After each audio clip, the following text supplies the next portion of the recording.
In this video, guys, I'm talking about 5 of the best differences between Asperger's and narcissism. All that coming up.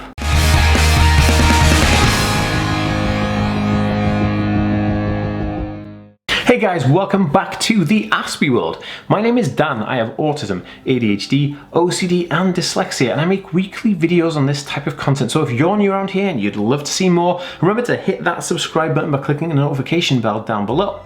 Also, if you're watching over on Facebook, be sure to give this page a like and a follow to see more videos just like this one. Let's go. Hey guys, welcome back. Different Thinkers, where we're thinking differently daily. What's going on?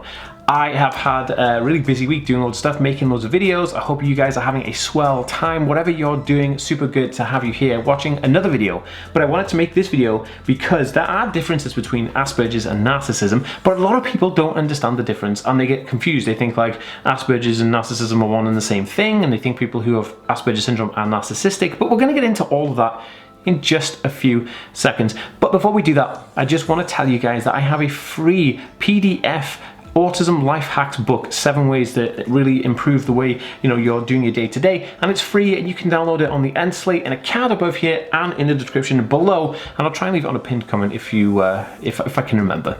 But that is super awesome, and please don't forget to check me out on Instagram and Twitter because I like to engage with you guys there and follow and talk to you guys, and it's just super cool. So yeah, if you want to hit me up on the DMs, I read and respond to every single one.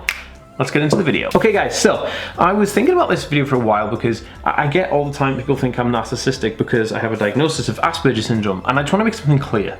Asperger syndrome is autism. Now, it used to be called Asperger syndrome, but up until 2013 that name was kind of used because that was the best way they could name it, I guess. But anyway, since then we've learned all the pitfalls and the issues that the labeling systems had created, so now it's just autism spectrum disorder, and probably will eventually become autism spectrum conditions. But autism spectrum disorder is Asperger syndrome, and Asperger syndrome is autism spectrum disorder. There is no difference, but people tend to think that people on the autism spectrum are narcissistic, and it's kind of annoying because like narcissism has its own like traits and values and stuff that makes it unique to itself, where autism on the other hand has its own kind of characteristics and identifiable resources. Now, I have a bunch of different videos all about how to identify autism and Asperger's, and I will leave that link in a card above here so you guys can go check that out afterwards, and I'll put a video on the end slate that you can go and check out, looking for characteristics of autism.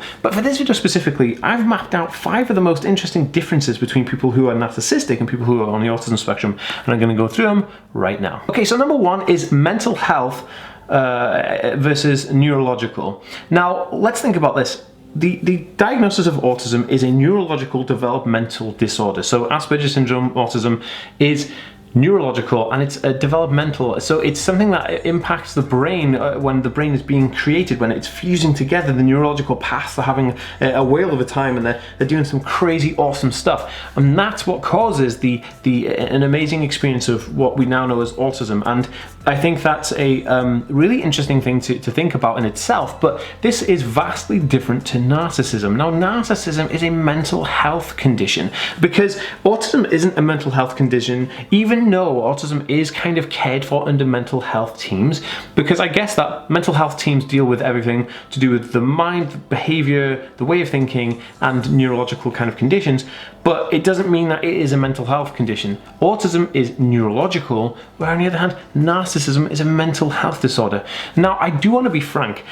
Autism can be co-occurring with mental health conditions. I have ADHD, which is a neurological condition. I also have dyslexia, and I have OCD and anxiety and depression. Now, the latter 3 are mental health conditions. Now, it is possible that somebody on the autism spectrum can have a co-occurring condition of narcissism, because let's face it, it can occur in anybody. So why should people on the autism spectrum be any different or exempt from that? Well, they're not. It's just that it isn't mental health. Narcissism is mental health, and autism is neurological. So I hope that clears number 1 up. Okay, so number 2 is really interesting. This one is social interaction.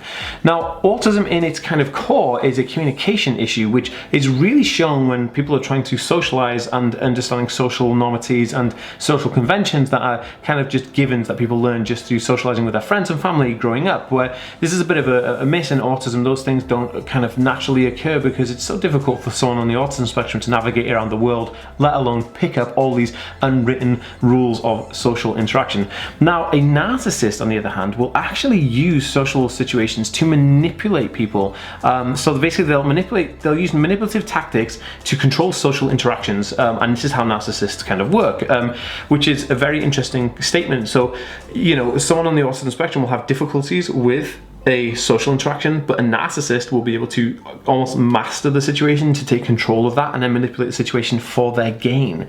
And so it does have a clear difference there.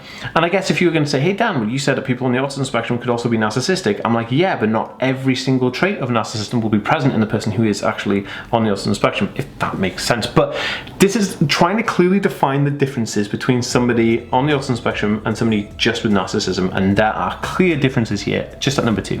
And also, guys, I want to know if you have anything to add to this list. I'm going through this and you think, oh, hey Dan, I think of this comment, pop it in a comment down below. I read and respond to every single one, and I'd love to have that conversation with you. And if you're enjoying this type of video, please give it a thumbs up. It would really help me out. Okay, so number 3 is feelings. People with Asperger syndrome have difficulty connecting and expressing their emotions and their feelings, but people with narcissism are hyper-connected to their feelings, and thus that comes out in a way. So people who are on the autism spectrum have really difficult times trying to communicate how they feel about something to somebody, but a narcissist will have super hyper-connected feelings and be quite intense with their feelings and tell you and talk to you about all those feelings, which is really interesting because it's something that isn't really present in people on the autism spectrum. So, you know, if you've got a diagnosis of Asperger syndrome, you're not going to be sitting there telling people how you feel about everything all the time. It's going to be quite a difficult process. As I know myself, having a diagnosis of Asperger syndrome, or autism spectrum disorder, as it's now called, it is difficult to talk about our feelings, let alone actually just think about our feelings and then go, okay, well, this happens because of this, and this happens because of that, and blah, blah, blah. So there is a clear difference in definition there. So yeah, super interesting. Okay, so this one, number 4, is really interesting. Number 4 is personalities. This is super important.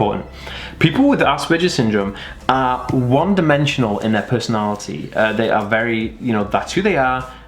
They don't waver from that. You know, if you meet that person, you meet that person, and he is the same, or she is the same, or they are the same throughout their entire life. They are that person, you know, their personality is them. But a narcissist may have multiple personalities that they switch between to get their desired result or desired outcome.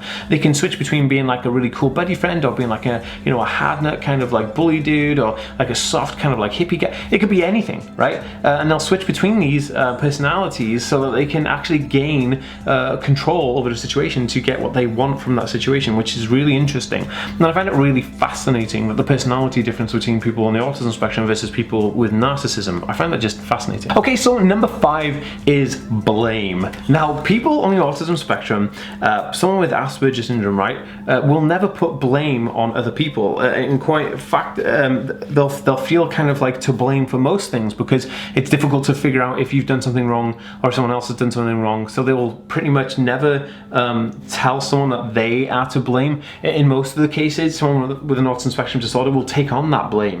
But a narcissist, somebody with narcissism, will actually always point the blame at somebody else. They will constantly, you know, blame other people for their actions, or blame other people for this, that, and the other. They'll never take control of the situation. They'll never say that it was their issue or their fault or whatever. Narcissists always push blame back onto other people, which is really interesting because Asperger's autism is something where they are very honest and they will take full responsibility of the blame, and they will never project that onto anybody else. Well, obviously, narcissism, on the other hand, is just completely the opposite. Guys, if you're interested in this type of video stuff, please give me a thumbs up and let me know how you found this video. I will see you guys in the next one. Alrighty then.